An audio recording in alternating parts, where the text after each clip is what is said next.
बोला बोला छठी मैया की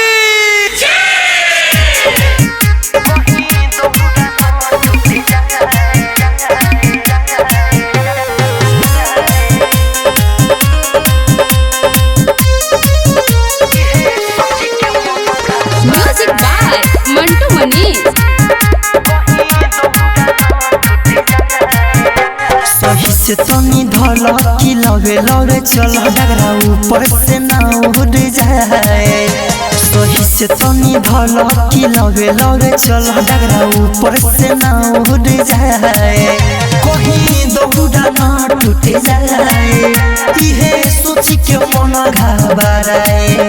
कहीं दौड़ा ना टूट जाए इहे सोच के मन घबराए।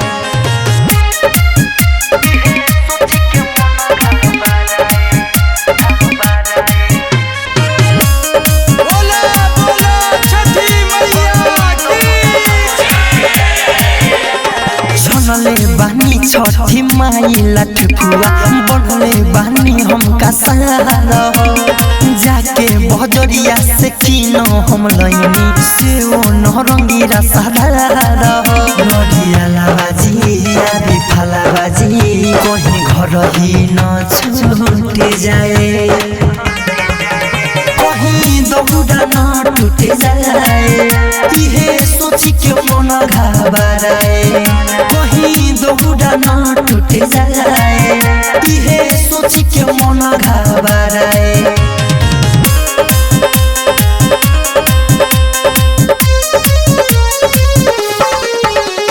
Music by Mantu Manish. हो राइटर मिथले सधान में रखेम केहू के कुछो ना भखेम जी।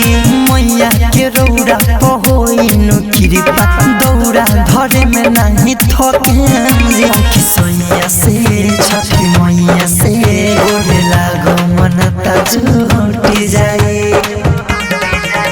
कहीं दौड़ा न टूट जाए इहे सोच के मन घबराए। कहीं दौड़ा न टूट जाए इहे सोच के मन घबराए। श्वेता डिजिटल रिकॉर्डिंग स्टूडियो चिरैया।